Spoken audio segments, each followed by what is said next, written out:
Bismillahirrahmanirrahim. Assalamualaikum warahmatullahi wabarakatuh. Alhamdulillahirabbil alamin wa bihi nasta'in wa ala umuri dunya waddin. Asyhadu alla ilaha illallah wahdahu la syarikalah wa asyhadu anna Muhammadan abduhu wa rasuluh. Allahumma shalli ala Muhammad wa ala ali Muhammad. Amma ba'du. Ma'asyiral muslimin wal muslimat rahimakumullah.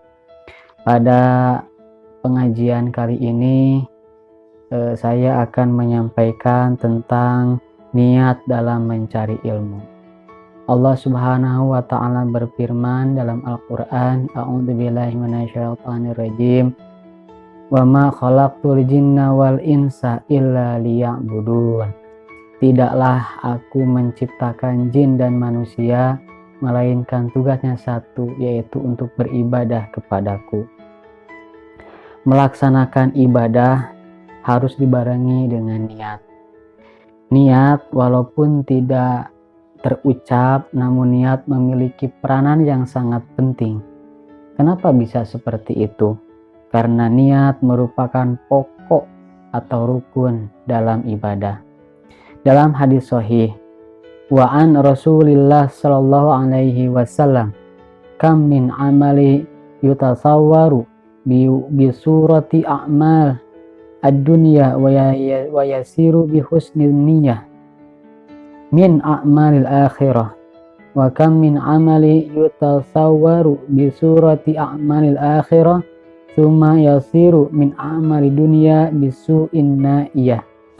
Rasulullah SAW bersabda, banyak perbuatan atau amal yang tampak dalam bentuk amalan keduniaan, tapi karena didasari niat yang baik, yang lurus, yang ikhlas, maka menjadi atau tergolong amal-amal akhirat.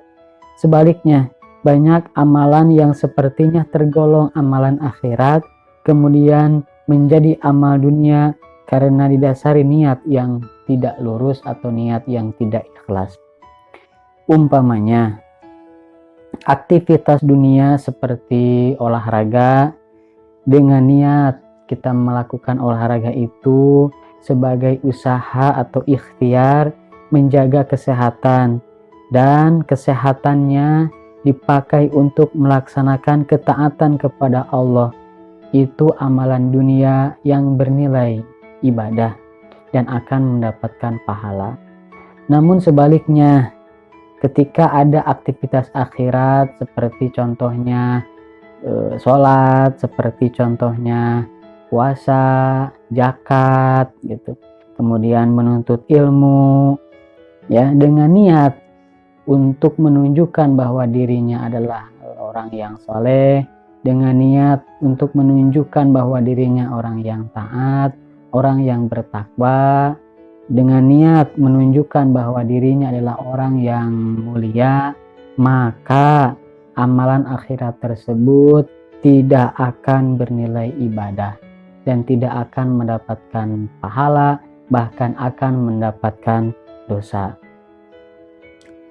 Begitu juga dengan pelajar atau para pencari ilmu harus menata ulang niatnya, supaya dalam proses pencarian ilmu dihitung sebagai amal ibadah dan dihitung sebagai amal-amal akhirat. Nah, dan supaya ilmu yang didapat itu ilmu yang bermanfaat, bukan ilmu yang sia-sia. Bagaimana niat pelajar atau para penuntut ilmu itu? 1. Niat pelajar dalam menuntut ilmu adalah harus ikhlas, artinya adalah mengharap keridhaan Allah Subhanahu wa taala. Para pelajar atau para pencari ilmu yang mengharap keridhaan Allah Subhanahu wa taala itu sebetulnya sedang mencari kebahagiaan di akhirat. Para pelajar, para penuntut ilmu yang ikhlas mengharap keridhaan Allah, sudah hakikatnya adalah dia telah menghidupkan agama Islam. Lalu orang yang ikhlas dalam menuntut ilmu, dia sedang memotivasi dirinya ya untuk menghilangkan kebodohan dan juga memotivasi dirinya supaya bisa berikhtiar berusaha untuk menghilangkan kebodohan pada diri orang lain, ya.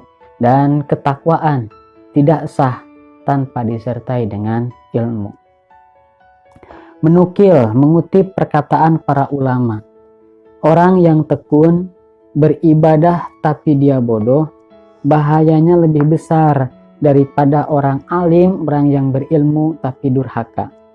Namun kedua-duanya adalah penyebab fitnah di kalangan umat, yaitu bagi orang yang menjadikan mereka sebagai panutan dalam urusan agama.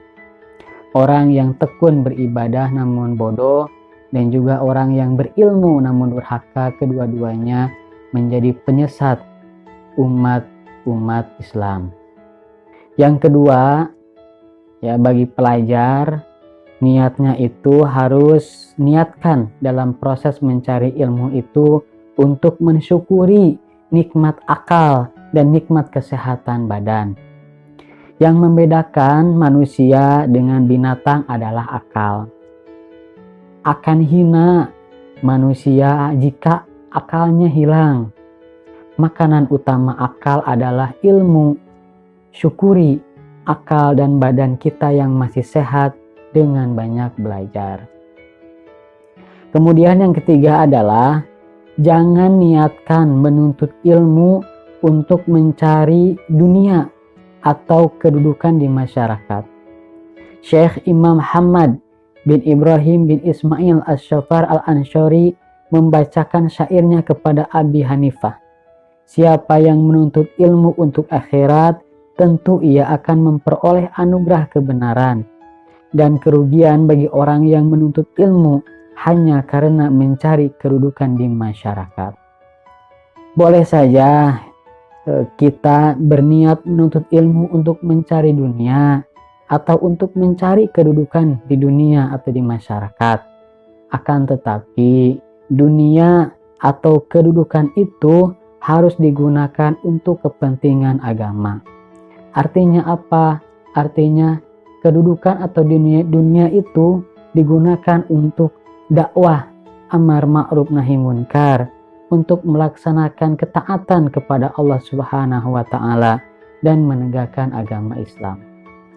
Umpamanya, saya niat belajar bernyanyi supaya nanti ketika saya menjadi penyanyi, saya akan membuat lirik-lirik lagu atau menyanyikan lagu-lagu yang bernuansa Islami, yang dengan nyanyian itu orang akan mengetahui bagaimana indahnya Islam. Contoh yang kedua, misalkan saya niat belajar acting. Untuk apa? Untuk bisa menjadi aktor atau menjadi aktris. Namun aktor dan aktris itu saya gunakan untuk berdakwah, agar orang-orang yang melihat film-film saya itu bisa melihat bagaimana keindahan-keindahan dalam ajaran Islam. Nah, niat-niat duniawi seperti itu diperbolehkan asal digunakan nantinya untuk kepentingan dakwah Islam. Nah, kesimpulan pada pengajian kali ini adalah mencari ilmu itu memerlukan banyak pengorbanan, ya. Mencari ilmu memerlukan banyak pengorbanan yang sudah dikorbankan oleh para pencari ilmu. Ya, di antaranya pengorbanan waktu. Waktu banyak kita gunakan untuk mencari ilmu. Yang kedua, kita korbankan tenaga. Kita korbankan mata kita korbankan telinga kita korbankan tangan kita korbankan kaki kita melangkah ke majelis-majelis ilmu, ya. Kita korbankan kaki kita melangkah ke sekolah-sekolah untuk menuntut ilmu, dan itu merupakan pengorbanan. Kita gunakan tenaga tangan kita untuk menulis tugas, menulis referensi, menulis rangkuman ketika kita sedang belajar. Nah, itulah pengorbanan. Kemudian juga pengorbanan pikiran, ya. Siang malam terkuras pikiran kita untuk menuntut ilmu, memahami sebuah pelajaran, memahami suatu materi itu. Bahkan tidak sedikit orang yang menuntut ilmu itu mengorbankan banyak harta untuk membeli buku, untuk biaya transportasi, kalau di sekolah untuk membayar iuran, infak di sekolah, dan sebagainya. Banyak harta-harta yang kita keluarkan, pengorbanan harta untuk para pencari ilmu. Makanya banyak sekali pengorbanan yang sudah dikeluarkan oleh para pelajar, oleh para penuntut ilmu. Makanya harus kita luruskan niat. Ya, niat kita adalah mencari ilmu itu untuk ikhlas, untuk menggapai keridhaan Allah. Supaya apa? Supaya ilmu yang kita peroleh itu tidak sia-sia. Ilmu yang kita peroleh itu adalah ilmu yang sangat bermanfaat bagi kehidupan dunia dan kehidupan akhirat. Maka harus didasari dengan niat ikhlas, hanya mengharap keridhaan Allah, tidak untuk mencari dunia atau kedudukan di masyarakat dalam mencari ilmu. Mudah-mudahan setiap hari kita belajar, setiap subuh kita luruskan niat, kita tata ulang niat kita untuk belajar adalah untuk mencari keridhaan Allah Subhanahu wa Ta'ala. Kita tutup dengan pembacaan doa kafaratul majlis. Subhanaka Allahumma wa bihamdika asyhadu an la ilaha illa anta astaghfiruka wa atubu ilaik. Subhana rabbika rabbil izzati amma yasifun. Wassalamun alal mursalin walhamdulillahi rabbil alamin. Assalamualaikum warahmatullahi wabarakatuh.